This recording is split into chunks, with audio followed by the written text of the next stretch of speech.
You didn't go to school for engineering. You studied journalism or marketing or communications, or if you're like me, English and math. Weird combo, I know. You mastered storytelling, messaging, strategy, maybe even media training for executives who refuse to stick to talking points.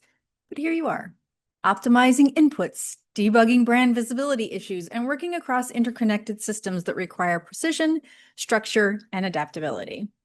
Welcome to your new title that I am giving to you, Visibility Engineer. It's not a title you'll find on LinkedIn yet, but it perfectly captures what modern comms pros do. You're not just generating buzz, you're building the infrastructure that determines whether your brand shows up when and how people ask AI-powered engines for answers. Because, as the entire industry has been discussing for weeks on end, that's how discovery works now. Your buyers aren't browsing your blog, they're asking ChatGPT, who's the best solution for insert your category. Journalists aren't combing the news release wires, they're prompting Claude to summarize key players in your space. Analysts and board members, they're running due diligence with Gemini and Perplexity before even hitting your website. And what shows up? That depends entirely on what's been published, linked, cited, and structured in a way that machines can understand. So no, you didn't sign up for this job, but congratulations, you're already doing it. You're already the one making sure the brand is findable, trustworthy, and citation-worthy in an AI-shaped world. You just need the strategy and maybe a hard hat to match. On this week's Spin Sucks podcast episode, we'll discuss your new role as visibility engineer, how to do this new job, and maybe even how to get a raise. If you're a communications pro who works hard, doesn't compromise quality, and gets the job done, welcome home. We'll share our tips, tricks, and stories, and together we will change the face of PR. Spin sucks, but we don't. With the Spin Sucks podcast, here's Gini Dietrich. Welcome back to the Spin Sucks podcast. I'm Gini Dietrich. For a while, it was easy to ignore AI, right? It was interesting, sure, but not urgent. Your brand still ranked in Google. You still had journalist relationships. People still clicked things. You could squint and pretend that not much has changed. Well, my friends, those days are over. The visibility rules have been rewritten, and the algorithms, unfortunately, did not send us a memo. We had to figure it out all on our own. If your brand was optimized for search, that's no longer enough. If your PR strategy is centered on media hits, you're only halfway there. If your content is structured for human readers but not machines, good luck showing up in a zero-click world. According to a July 2025 Muckrack study analyzing more than 1 million citations from AI-generated responses, 95% of links cited by AI are from non-paid sources, and 27% are from journalists. And when you disable citations altogether, the entire AI response changes. That's how much influence sources have on what these tools say. These systems aren't just quoting your media coverage, they're learning from it. They've been making judgments about your brand, your credibility, your relevance based on what's published, when it's published, and by whom. And they're doing it before a customer clicks on anything, often instead of clicking on anything. Let's say you're an enterprise software company in data integration. You've been around for a decade, you rank well in Google, and you have a few Gartner mentions under your belt. But when a prospect types into ChatGPT, who are the top data integration platforms for enterprises, you're nowhere to be found. Instead, AI lists competitors like Fivetran, Airbyte, and Matillion. Why? Because they've been cited recently in TechCrunch. They've used consistent language across their owned media, and they've appeared in open web sources that generative AI models read. Meanwhile, your most recent coverage is 18 months old and buried in paywalled analyst PDFs. The blog hasn't been updated in a year. You are optimized for Google, but not for GPT. So when a decision maker asks AI for a shortlist, you're not even on it. Visibility isn't lost in a single moment. It erodes in silence until you're not in the answer one day. The AI wave isn't coming, it's already here, and it's reshaping how people find, trust, and choose brands. That's why communicators can't just react anymore. We need to engineer visibility on purpose before someone else builds the system without us. All right, let's strip away the theory and look at what's happening behind the curtain. The Muckrack study I mentioned earlier analyzed more than 1 million links cited by major AI tools, including ChatGPT, Gemini, and Claude, to understand what's shaping the answers these systems generate. The findings are a wake-up call for every brand trying to stay visible in a world where clicks are optional and summaries are the final destination. Let me break it down for you. The big stat is that 95% of links cited by AI are from non-paid sources. That means nearly all of the content AI leans on to answer questions comes from earned, owned, or publicly available information. And of those links, 27% are from newsrooms. So they're not just reporting stories, they're shaping AI's worldview. If your brand appears in media outlets, you've just placed a breadcrumb in the discovery trail. If you don't, you're a blank space. But it's not just what's cited, it's when. AI models, particularly OpenAI's, shows a strong bias toward recency. Content published within the last year is significantly more likely to surface in responses, especially for timely or opinion-based queries. This means that old coverage, even if it was a media relations home run at the time, has a short shelf life in the age of AI. Even more fascinating, citations don't just decorate AI responses, they shape them. When researchers toggled off the ability to cite sources, the models produced entirely different answers, and some of them were false and completely hallucinated. In other words, changing the source material changes the narrative and makes it false. And the kind of question asked, that matters too, of course. The study found that advice-seeking or opinion-based prompts tended to pull in more dynamic sources like corporate blogs, recent news, or thought leadership pieces. Encyclopedia or fact-based prompts, on the other hand, relied more heavily on older static content. So if your brand isn't regularly contributing to both the timely and the timeless, you're missing out on half the conversation. Finally, while domain authority still plays a role, it isn't universal anymore. ChatGPT might love Reuters, but Claude barely touches it. In healthcare, government and academic sources rise to the top. In hospitality, owned media is cited more than journalism.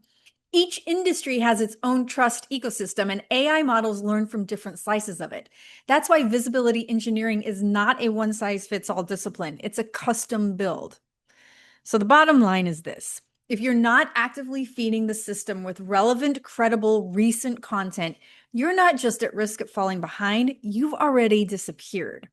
This means that as communicators, your role in earned and owned media has become even more important.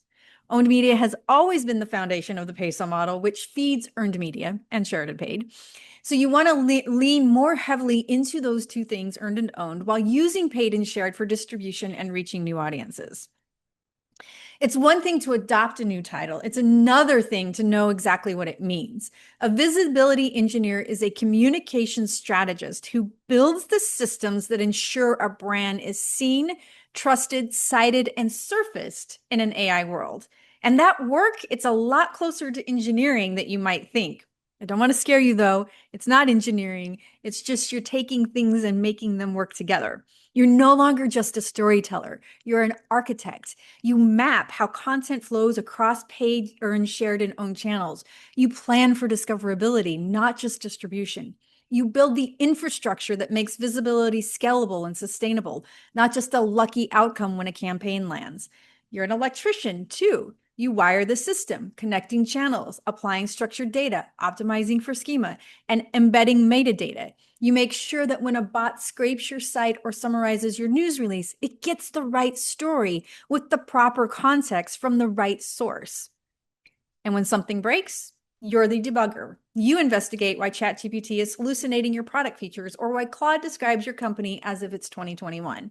You trace the faulty signal to a stale blog post, a missing citation, or an outdated third-party mention, and then you fix it. You're also the data analyst. You monitor brand visibility like a system administrator monitors uptime. You track not just mentions, but citations. You identify where you appear, how frequently, and in what context, and then compare that to your competitors. Is your owned media being pulled into generative engines? Are you showing up in the right verticals? Are the descriptions accurate, up to date, and favorably framed? And this part is less glamorous, but you're also the security guard. You scan for misinformation, impersonation, and brand risk. You know how fast a fabricated summary or how bad AI answer can spread. And you have protocols in place to correct the record, reinforce the facts, and reseed accurate sources. You don't just respond to crises, you engineer resilience. And finally, and perhaps most critically, you're an AI optimizer. You understand that not all citations are created equal and that some matter more than others depending on the model and the industry. You intentionally feed the system with high authority sources, timely earned media, structured owned media, and credible third-party validation. You make your brand easy to cite, hard to ignore, and impossible to hallucinate away. This is not a hypothetical shift. It's already happening. Communicators who embrace it aren't just increasing reach, they're designing relevance. We've talked about this newfangled idea that we're now visibility engineers and what your new role looks like. Now let's go through how to translate your existing skills to the visibility engineer role, how PESO fits in, and how to get started. Let's get one thing straight. You don't need to learn code to be a visibility engineer. You don't need to do science. You don't need to do math. You just need to do what you're doing and do it really well, a little bit differently. This is not about becoming a technical SEO wizard or suddenly understanding Python. It's about reframing the skills you already have, the ones you've honed through years of messaging, media relations, and brand storytelling, and applying them to a new system. You've done this before. It's just a reframing of what you do to take advantage of your endless opportunities. You already know how to craft a compelling brand message. Now you're shaping that story for multiple audiences, humans, of course, but also AI. That means clarity, consistency, and context. It means building owned media that's citation worthy and machine readable. Same story, smarter structure. Media relations also becomes an authority at ecosystem building. So pitching reporters still important, but you're also considering which outlets AI trusts most and which ones are suing the AI companies for copyright infringement. The list of those outlets changes constantly, but as of this recording, News Corp, The Washington Post, and The Guardian are all crawled by OpenAI. Google has signed a deal with the Associated Press to deliver its content via Gemini, and Meta has done similarly with Reuters. Any publisher that uses Cloudflare can opt in or out. Those outlets include Time, Condé Nast, Sky News, Quora, The Atlantic, Fortune, and BuzzFeed. These don't cover trade or local pubs, which AI also uses for citations and should absolutely and positively be on your media list. You want coverage in places that show up in generative answers. You're not chasing clips, you're seeding influence. Thought leadership becomes source priming. So that bylined article, it's not just positioning your exec as a subject matter expert, it's also training the model. The newsletter you publish on LinkedIn, Medium, or Substack, also training the model. Your owned media published and distributed consistently and effectively? Yep, that too. When published in the right places, your thought leadership also becomes part of the citation network that AI uses to summarize your brand's credibility. A well-placed opinion piece does double duty. SEO, search engine optimization, becomes GEO, which is generative engine optimization. You've optimized for Google, now you're optimizing for GPT. This means thinking beyond keywords into prompt structure and context. You already do this if you use the PESO model framework. Your content answers your audience's questions. And because humans and AI use questions to find content, you're going to show up in the answers. It's about creating content that LLMs want to pull into responses and ensuring they attribute it correctly when they do. Issues management becomes AI misinformation control. You've already handled crises. You've corrected the record when the media got it wrong. Now the threat comes from machines trained on incomplete or inaccurate data. The fix, same principles, new channels. You monitor, you respond, you reseed the truth. You don't need to reinvent your career to keep up. You just need to recode your instincts for a new environment. The work you've been doing all along, it still matters. Now it matters in machine readable, algorithmically amplified, and strategically unavoidable ways. For years, the PESO model has helped communications teams integrate their work across paid, earned, shared, and owned media. It has broken down silos, aligned teams, and proved that PR can drive measurable business results. But today, PESO is not just a framework, it's your visibility engine. If AI is the new gatekeeper to discover, PESO is how you get past it, because each media type contributes a different visibility signal. And together, they create the kind of multi-sourced, high-authority content ecosystem that teaches AI what your brand is, what it does, and why it matters. Paid media fuels the system. It's not just about reach anymore, it's about reinforcement. Strategic paid placements can amplify earned media, accelerate exposure of citation-worthy content, and even help drive the kinds of backlinks that increase domain authority, which are both still important in traditional search.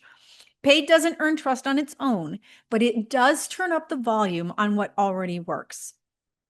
Earned media then builds trust and feeds the AI machine. This is the crown jewel. According to the Muckrack survey, 27% of AI citations come from journalistic content.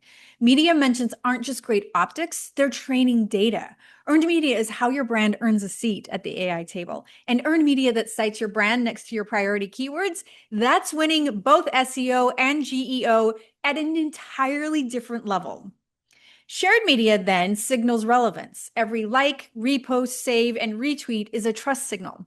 When your content circulates via influential accounts, especially those that AI models also read, like subject experts or journalists on LinkedIn, you're not just engaging your audience, you're reinforcing brand legitimacy to boost your discoverability across platforms and algorithms.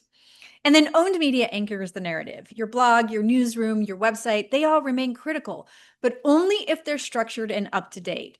AI needs clear, citation-ready information. That means recent publishing dates, consistent messaging, and content that aligns with what third parties are saying. When done right, owned media becomes the single source of truth for both humans and machines. PESO is no longer just an integration model. It's the scaffolding that supports your brand's presence across search, summaries, snippets, and smart assistants. That's how you engineer visibility, not just chase it. And of course, I would be remiss if I didn't talk about measurement. You're missing the entire story if you're still reporting on impressions, AVEs, and click-through rates. In the AI era, brand visibility isn't just about how many people saw your message. It's about whether your message was cited, trusted, and resurfaced by the machines shaping discovery. Traditional metrics only tell part of the story. They don't measure whether your earned media made it into the LLM trading data. They can't tell you if your brand appears in generative search results when a prospect asks, who are the top companies in this category? It's time for a new scorecard. So you want to start with strategic questions. What does AI say about our brand today? Are we cited in the kinds of sources AI actually pulls from? Is our most recent media coverage being summarized or skipped? Are we more discoverable than our competitors in zero-click search? And then you can get tactical after you have those answers to those questions. As a visibility engineer, the new KPIs that matter include an AI brand summary accuracy. So you'll use prompt testing tools like Perplexity, ChatGPT, and Claude Copilot with standard prompts such as, what is your brand? What is your brand? What are the top companies in category? What are the strengths of your brand? Record results monthly in a spreadsheet and dashboard to watch shifts over time. Unfortunately, right now, this has to be manual, but I am watching some tools that are coming out that might do this for you. But right now, it's manual. You also want to look at citation velocity. So set up alerts using Brand24, BuzzSumo, or Muckrack's new generative pulse to monitor how quickly new content appears in summaries or zero-click environments. Track time to appear from publication date to date cited in AI outputs. Then you want to look at structured content indexability. So use tools like Screaming Frog or schema.org validator to audit structured data and identify crawl issues on your website. Check your blog and your newsroom with LLM prompt tests to see what it's actually pulling. And then, of course, we also want to have a misinformation risk. So you want to set up routine brand audits across multiple AI tools, document hallucinations, and backtrack their origin by prompting, where did you get that information? Or check the citations. Tracking this data turns visibility from a fuzzy hope into a strategic advantage, one that you can measure, refine, and scale. Which brings us to the bigger point. This isn't just about new metrics. It's about embracing a fundamentally different role.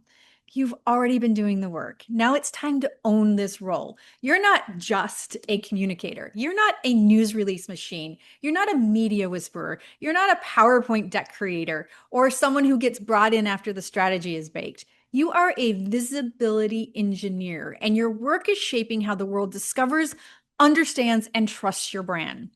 The systems have changed. Discovery is no longer linear. Attention is no longer earned through volume, and visibility, it's no longer a passive result. It's something you design on purpose.